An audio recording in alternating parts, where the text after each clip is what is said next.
मान्यवर, बात कर लें विदेश नीति की। विश्व गुरु बनने की बात करते हैं प्रधानमंत्री जी, पूरे दुनिया में उनका डंका पीटा जा रहा है। हमने देखा किस तरह से अमेरिका से भारतीयों को हाथ में हथकड़ी पैरों में बेड़ी बांध के अमृतसर पहुंचाया गया। हमने देखा कि किस तरह से सीज फायर के लिए कम से कम 70 बार अमेरिका का राष्ट्रपति ट्रंप कह रहा है कि उसने ट्रेड डील की धमकी देकर सीज फायर कराया, ट्रेड खत्म करने की धमकी देके। हमने देखा कि किस तरह से चीन यह कह रहा है कि वो सक्सगाम में निर्माण कार्य करेगा और आपकी पार्टी के दफ्तर में उनके प्रतिनिधि मीटिंग कर रहे हैं। उसी दिन वो बयान दे रहा है, बीजेपी के दफ्तर में वो लोग मीटिंग कर रहे हैं, उसी दिन चीन का बयान आ रहा है कि हम सक्सगाम घाटी में निर्माण कार्य करेंगे, पुल बनाएंगे, सुरंग बनाएंगे। आपकी विदेश नीति क्या है? बांग्लादेश में हिंदुओं की हत्याएं हो रही हैं, उस पर आप खामोश रहते हैं, चुप रहते हैं, बोलते नहीं है। आप किसी भी मामले में सामने मुखर होकर सामने आके स्पष्टीकरण नहीं दे रहे हैं। अभी एक एप्स्टीन फाइल की चर्चा हो रही है पूरी दुनिया में, उसके बारे में भारत के प्रधानमंत्री को आरोपित किया गया, उसके बारे में सरकार को स्पष्टीकरण देना चाहिए। तथ्य के कोई चीज को बोलना, मैं कह रहा हूं स्पष्टीकरण देना चाहिए। आपके पास कोई तथ्य है तो आप सर, अगर कोई मैं ये कह रहा हूं मान्यवर, संसद है, इसमें अगर आपके पास कोई स्पष्टीकरण तो देना चाहिए। अगर कोई आरोप लग रहा है, हमारे देश का अपमान है मान्यवर।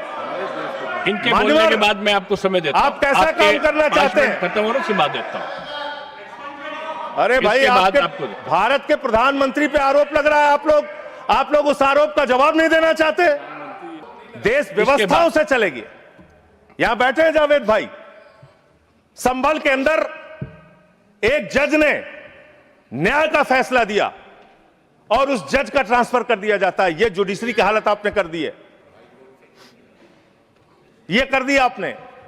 इस तरह से एफआईआर दर्ज करके, लोगों के दबा के, लोगों के अधिकारों को छीन के, हमारी पार्टी के तो खैर पीछे ही पड़े हुए हैं आप लोग। चैतर बसेवा एक आदिवासी नेता हैं, उनको गिरफ्तार करके आपने 3 बार गुजरात के अंदर जेल में डाल दिया। महराज मलिक हमारे विधायक हैं, उनको डाल दिया जेल में। हम लोगों को तो जेल भेज ही चुके। आप रोज मुकदमा लिखते रहते हैं, एफआईआर लिखते रहते हैं। सोनम वांगचुक को अभी भी आपने जेल में रखा हुआ है। तो एक के बाद एक लोगों को, विपक्ष के नेताओं को जेल में डाल के आप कैसे काम करेंगे?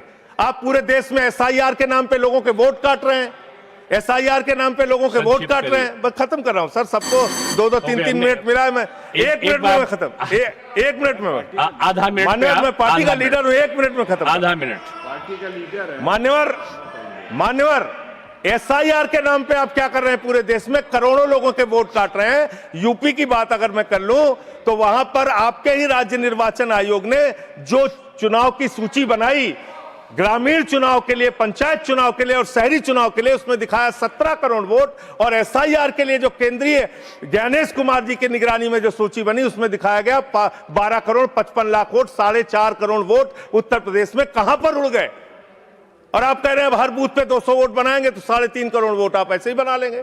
तो एक बहुत बड़ा फ्रॉड है। एसआईआर में आप नेताजी के परिवार को नोटिस भेज रहे हैं।